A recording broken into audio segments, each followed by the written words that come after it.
ನಮಸ್ತೆ ಸ್ನೇಹಿತರೆ, ಇವತ್ತು ನಾವು ದ್ವಿತೀಯ BA ಇತಿಹಾಸದಲ್ಲಿ ಒಂದು ರಿಕ್ವೆಸ್ಟೆಡ್ ಆಗಿರುವಂತಹ ವಿಡಿಯೋ ಅಕ್ಬರನ ದಾಳಿಗಳು ಅಥವಾ ಅಕ್ಬರನ ದಿಗ್ವಿಜಯಗಳ ಬಗ್ಗೆ ಕೇಳಿದ್ದೀರಾ.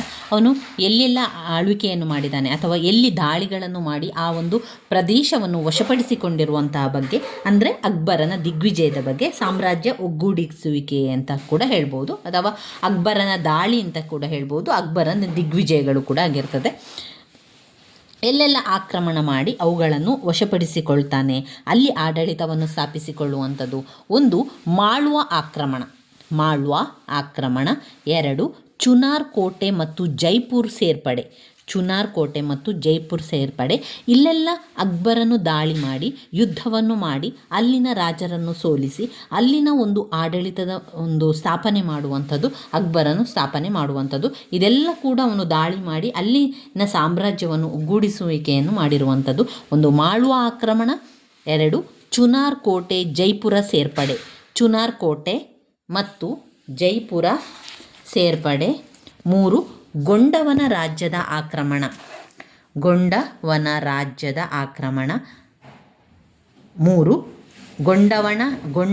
ರಾಜ್ಯದ ಆಕ್ರಮಣ. 4, ಮೇವಾಡದ ಮೇಲೆ ಆಕ್ರಮಣ. 5, ರಣತಂಬೂರಿನ ಸೇರ್ಪಡೆ.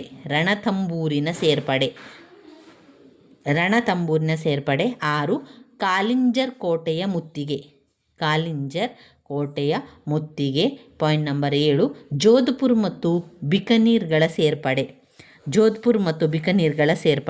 8, ಗುಜರಾತಿನ ಮೇಲೆ ದಾಳಿ. 9, ಮೇವಾಡದ ಎರಡನೆಯ ದಾಳಿ. 10, ಕಾಬೂಲಿನ ಮೇಲೆ ದಾಳಿ. ಕಾಶ್ಮೀರದ ದಾಳಿ. 11, ಕಾಶ್ಮೀರದ ದಾಳಿ.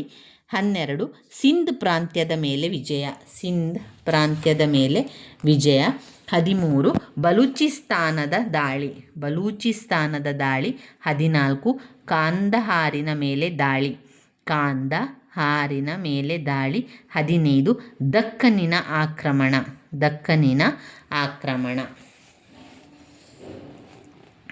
ದಕ್ಕನಿನ ಆಕ್ರಮಣ. ಇವಿಷ್ಟು 15 ಪಾಯಿಂಟ್ಸ್ಗಳು ಅದರಲ್ಲಿ ಬರುವಂಥದ್ದು.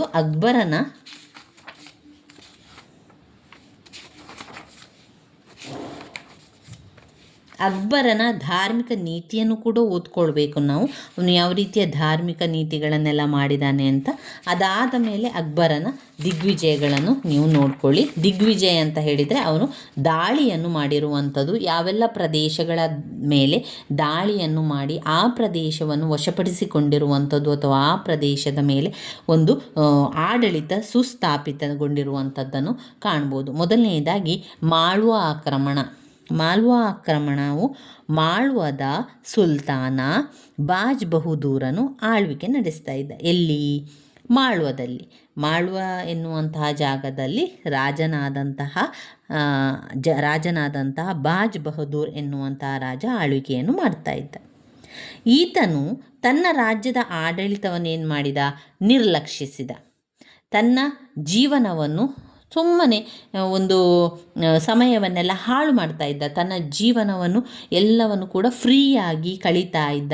ವಿಲಾಸ ಜೀವನವನ್ನು ಕಳೆಯುವಂಥದ್ದು, ಖುಷಿಯನ್ನು ಅನುಭವಿಸ್ತಾ ಇದ್ದ. ಯಾರು? ಮಾಳ್ವದ ಸುಲ್ತಾನ ಜಾಬ್ ಬಹದ್ದೂರ್ ಎನ್ನುವಂತಹ ರಾಜ.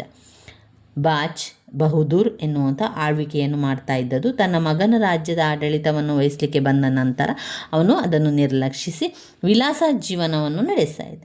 ಇದರಿಂದಾಗಿ ಏನಾಯಿತು? ಮಾಳ್ವದ ಪ್ರಜೆಗಳು ಅನೇಕ ಕಷ್ಟಗಳನ್ನು ಅನುಭವಿಸಿದಂತಾಯಿತು. ಈ ವಿಚಾರವನ್ನು ಮನಗೊಂಡಂತಹ ಅಕ್ಬರನು 1561ರಲ್ಲಿ ಮಾಳ್ವವನ್ನು ಆಕ್ರಮಿಸಲು ಅಹಮದ ಖಾನ್ ಮತ್ತು ಫಿರ್ ಖಾನರ ನೇತೃತ್ವದಲ್ಲಿ ಸೈನ್ಯವನ್ನು ಕಳುಹಿಸಿದರು. ಮಾಳ್ವವನ್ನು ಆಕ್ರಮಿಸಲು ಅದಮ್ ಖಾನ್ ಮತ್ತು ಫೀರ್ ಮಹಮ್ಮದ್ ಅವರ ನೇತೃತ್ವದಲ್ಲಿ ಸೈನ್ಯವನ್ನು ಕಳುಹಿಸಿದರು. ಸುಲ್ತಾನ ಬಾಜ್ ಬಹದ್ದೂರ್ ರಣರಂಗದಲ್ಲಿ ಸೋತು ಪಲಾಯನ ಮಾಡ್ತಾನೆ. ಏನಾಗ್ತದೆ ಆಗ ಜಾಬ್ ಬಹದ್ದೂರ್ನ ಪತ್ನಿಯ ರೂಪವತಿಯಾಗಿದ್ದು ಅದಮ್ ಖಾನ್ನಿಂದ ರಕ್ಷಿಸಿಕೊಳ್ಳಲು ವಿಷ ಸೇವಿಸಿ ಪ್ರಾಣವನ್ನು ನೀಗಿದಳು. ಮಾಳ್ವದಲ್ಲಿ ದೊರೆತ ಅಪಾರ ಸಂಪತ್ತಿನಲ್ಲಿ ಬಹುಭಾಗವನ್ನು ಅಧಮ್ ಖಾನನು ಇಟ್ಟುಕೊಂಡು ಕೇವಲ ಸ್ವಲ್ಪ ಭಾಗ ಅಕ್ಬರನಿಗೆ ನೀಡಿದನು. ಇದರಿಂದ ಕೋಪಗೊಂಡ ಅಕ್ಬರ್ ಅಧಮ್ ಖಾನನ್ನು ಶಿಕ್ಷಿಸಲು ಮಾಳ್ವಕ್ಕೆ ಹೊರಟನು. ಆದರೆ ಅಧಮ್ ಖಾನ್ ತನ್ನ ತಾಯಿಯ ಪ್ರಭಾವದಿಂದಾಗಿ ಶಿಕ್ಷೆಯಿಂದ ವಿನಾಯಿತಿ ಪಡೆದು ಹಾಗೂ ಅಧಮ್ ಖಾನ್ನನ್ನು ಮಾಳ್ವಾದ ಗವರ್ನರನ್ನಾಗಿ ಅಕ್ಬರನ್ನು ನೇಮಿಸಿದನು. ಇಷ್ಟಾದರೂ ಆದಮ್ ಖಾನ್ ಬದಿಗೆ ಬರಲಿಲ್ಲವಾದ್ದರಿಂದ ಅವನನ್ನು ಮಾಳ್ವಾದ ರಾಜ್ಯಪಾಲದ ಹುದ್ದೆಯಿಂದ ಕಿತ್ತೊಗೆದರು. ಇದರಿಂದ ಕೋಪಗೊಂಡ ಆದಮ್ ಖಾನ್ ಅಕ್ಬರನ ಅರಮನೆಗೆ ನುಗ್ಗಿ ಅವನನ್ನು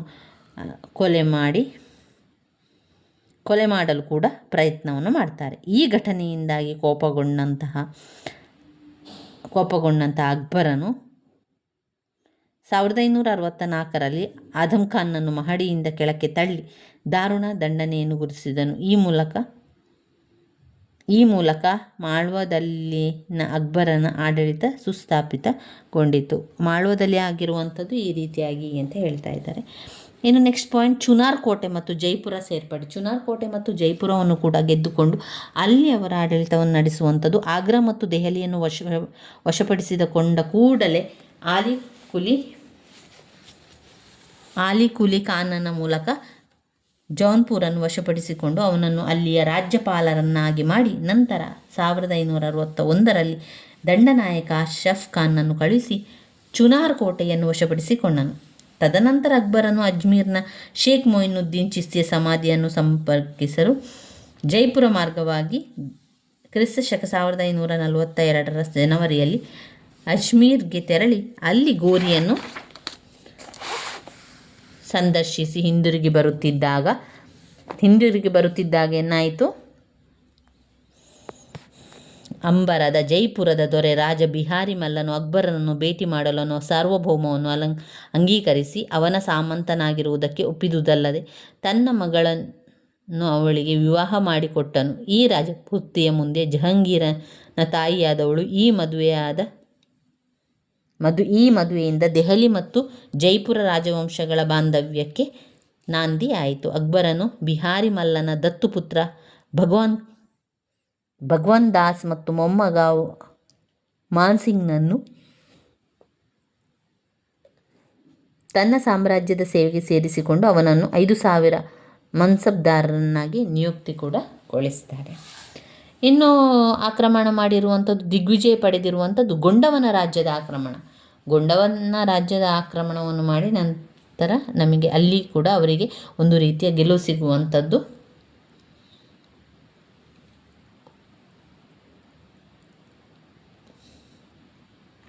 ಆಮೇಲೆ ಮೇವಾಡದ ಮೇಲೆ ಆಕ್ರಮಣವನ್ನು ಮಾಡ್ತಾರೆ. ಮೇವಾಡದ ಮೇಲೆ ಕೂಡ ಆಕ್ರಮಣ ಮಾಡಿ ಅಕ್ಬರನು ಕೈಗೊಂಡ ಎಲ್ಲ ದಾಳಿಗಳಲ್ಲಿ ಮೇವಾಡದ ದಾಳಿಯು ಅತ್ಯಂತ ಪ್ರಮುಖವಾಗಿದೆ.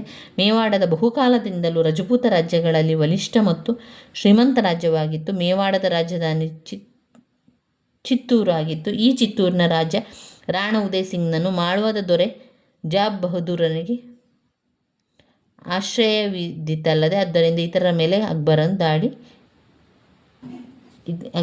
ಅಕ್ಬರನು ದಾಳಿ ಮಾಡಿ ಅದನ್ನು ವಶಪಡಿಸಿಕೊಳ್ಳುವಂಥದ್ದು. ಮೇವಾಡದ ರಾಜ್ಯವನ್ನು ಅಕ್ಬರ ಗೆಲ್ಲಲು ಸಾಧ್ಯವಾಗದಿದ್ದರೂ ಕೂಡ ಕೆಲವು ಭಾಗಗಳನ್ನು ತಾನು ವಶಪಡಿಸಿಕೊಂಡನು. ಕೆಲವು ಭಾಗಗಳನ್ನು ತನ್ನ ಹಿಡಿತದಲ್ಲಿಟ್ಟುಕೊಳ್ಳಲು ಸಾಧ್ಯ ಆಯಿತು.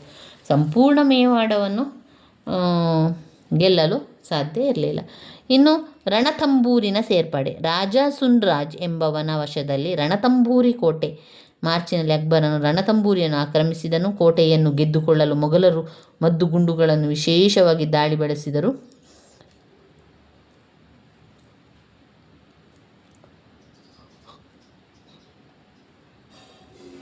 ಒಂದು ಕೋಟೆ ಪತನ ಹೊಂದಿರುವುದರಿಂದ ಗಮನಿಸಿದ ರಾಜ ಸುಜನ್ ರಾಯ್ ಅಕ್ಬರನೊಡನೆ ಶಾಂತಿ ಒಪ್ಪಂದಕ್ಕೆ ಬಂದು ಅವರು ರಾಜಿಯಾದರು.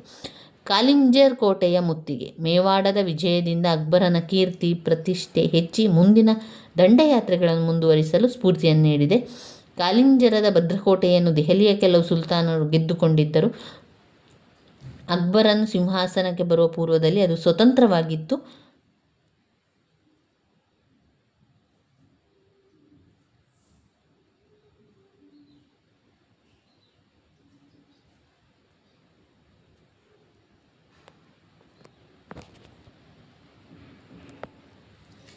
ಇದು ರಣತಂಬೂರಿನ ಸೇರ್ಪಡೆ ಆಯಿತು. ಇನ್ನು ಕಾಲಿಂಜರ್ ಕೋಟೆಯ ಮುತ್ತಿಗೆ ಕೂಡ ಮಾಡುವಂಥದ್ದು. ಕಾಲಿಂಜರ್ ಕೋಟೆಯ ಮುತ್ತಿಗೆಯಲ್ಲಿ ಮಜ್ನು ಖಾನನು ಈ ಕೋಟೆಯ ಅಧಿಕಾರಿಯನ್ನಾಗಿ ಅಕ್ಬರನ್ನು ನೇಮಕ ಮಾಡ್ತಾನೆ.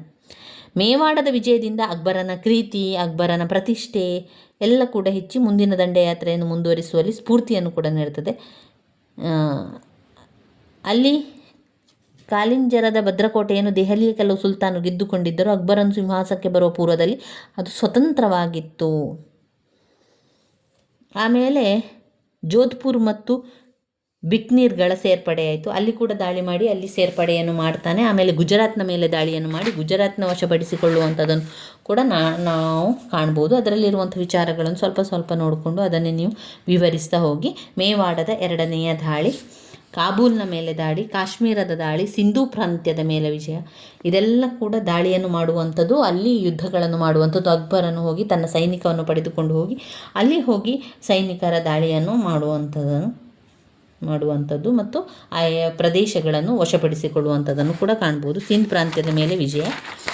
ಅದಾದಮೇಲೆ ಬಲೂಚಿಸ್ತಾನದ ದಾಳಿ, ಕಾಂದಹಾರಿ ಮೇಲೆ ದಾಳಿ,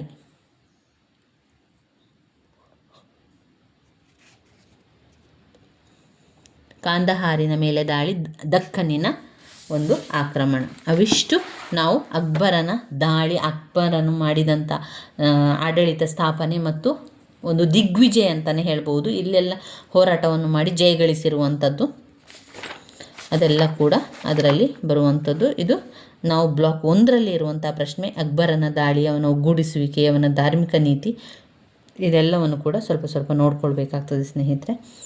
ಯಾವುದೆಲ್ಲ ಬರ್ತದೆ, ಯಾವುದನ್ನು ಓದ್ಕೊಳ್ಬೇಕು ಎನ್ನುವಂಥದ್ದು ಮುಂದಿನ ವಿಡಿಯೋಗಳಲ್ಲಿ ನಾವು ಎರಡೆರಡೇ ಪಾಠಗಳು, ಮುಖ್ಯವಾದ ಪಾಠಗಳನ್ನಷ್ಟೇ ತಿಳಿತಾ ಹೋಗುವ. ನನ್ನ ವಿಡಿಯೋಸ್ ಎಲ್ಲ ನಿಮಗೆ ಇಷ್ಟ ಆಗಿದ್ದರೆ ಲೈಕ್ ಕೊಡಿ, ಶೇರ್ ಮಾಡಿ, ಸಬ್ಸ್ಕ್ರೈಬ್ ಮಾಡಲಿಕ್ಕೆ ಮರಿಬೇಡಿ. ಧನ್ಯವಾದಗಳು.